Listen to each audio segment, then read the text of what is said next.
Hey everybody, Caroline Roach here from Fitzwilliam Mortgage Corp. Decided to go live on my personal feed today, maybe to try and get a little bit more exposure out there with this message. If you hear yelling in the background, don't worry. It's just my 10-year-old yelling at the refs in NBA 2K. My office and his room share a wall, so that's fun. No children are being tortured around here, just yelling at video games.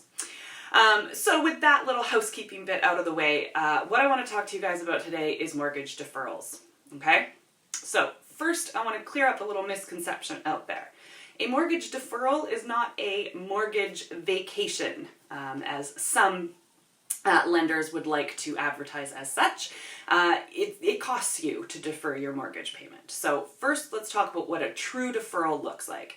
A true mortgage payment deferral means that, yes, you don't have to make that regularly scheduled payment, but what happens is your mortgage payment is composed of an interest portion and a principal portion. So with every payment, there's a portion of that going towards paying your outstanding balance and a portion that goes towards the interest that's accumulated on your mortgage. When you defer your payment, the interest component of that payment is added or capitalized onto your mortgage balance.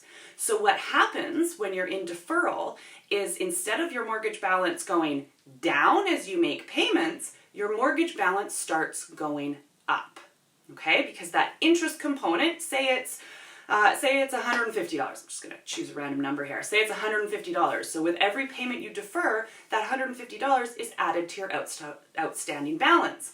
Now, what happens is if you say used up 6 months of mortgage deferrals, your balance is going up, and now the interest that's being calculated is being calculated on a higher balance. So the amount of interest you're paying is increasing.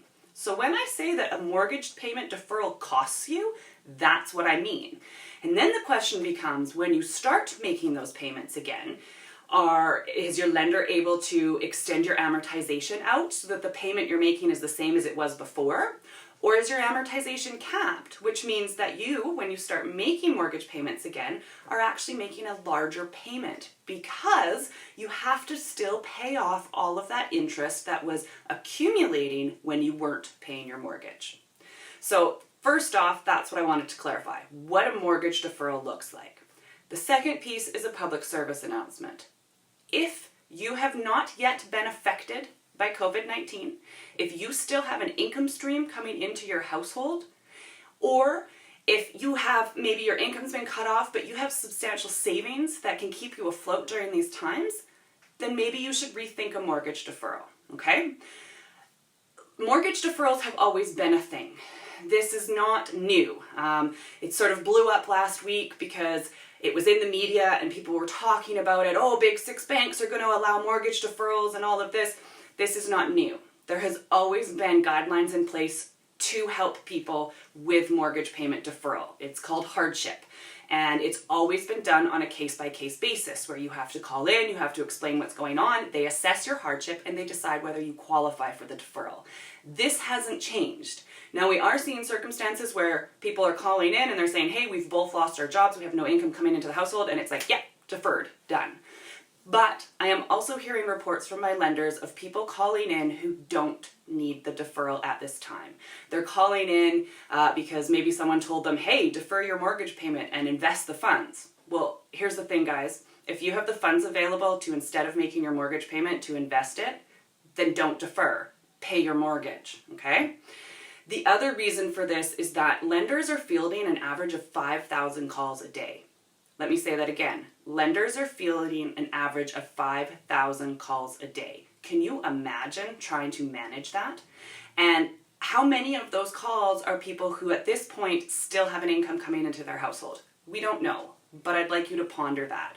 So what we want to ensure is that the people who truly need it, the people whose income has been cut off, who have no safety net to fall back on, and literally do not have the funds available to make their mortgage payment, those are the people who need to get through. So please, think long and hard before you decide to defer your payment. Can you make it this month? If you can, then wait. The second piece of my public service announcement around mortgage deferrals is to please wait until your payment is at least within the next 7 days. Okay, lenders are working on a 7-day priority. If your mortgage payment is coming up within the next 7 days and your income has been cut off, then please call in and talk to your lender about a deferral. If you just paid your mortgage a week and a half ago, you're thinking you might be out of work soon, but you're not yet, hold tight and wait. Wait until you know for sure that your income's been cut off, and wait until you're in that 7-day window. If we do this, we can alleviate the pressure on the lender's phone lines and allow the people who really need this right now to get through. So to cap it off, when you defer your mortgage payment, it does still cost you. It is not a mortgage vacation. You are not getting away with just not paying your mortgage. The interest component is being capitalized onto your mortgage balance, and you will have to pay for that eventually. Second, only take the deferral if you need it. If you still have income coming into your household or you have savings to fall back on, please hold tight, make your payments, and allow the people who do not have that to fall back on to get through to their lenders. Now, last piece is for those that if you have a rental property and your tenants have lost their ability to make their rent payment, and now they're reaching out to you saying, hey, we can't make our rent payment because we've both lost our jobs, we've been laid off. Okay, call your lender, think it through. You may still be able to defer. Many lenders are looking at how they can help with deferrals in these types of situations with rental properties and for uninsured mortgages. So please guys, if you have any sort of questions, general questions, reach out to me. I'll do my best to find you the answers. These are unprecedented times. I don't have all the answers, but I'm doing my best to find the information as it becomes available. If you're thinking about, oh, maybe I should defer my payment, don't call your lender quite yet. They're just so slammed. There's a lot of great resources on the internet, and I'm going to post those on my Facebook page, Caroline Roach, Fitzwilliam Mortgage. I'll also share them here personally, and I will make this video public if I can figure out how to do that, so that you can share. All right, so stay strong out there, guys. I know these are crazy times, and we're all feeling a little overwhelmed, anxious, and nervous. But at the same time, it's really nice to see all the beautiful things that are happening. My son and I just put our hearts up in our window for people to see and bring some cheer, and the sun is shining. So let's get out into our yards, onto our balconies, plant some seeds, put your hands in the dirt, find a project. Let's keep our minds busy. And again, if you have questions about your mortgage, don't hesitate to reach out. I'm here to help. All right. I'll see you next week for Monday Mortgage Tip, guys.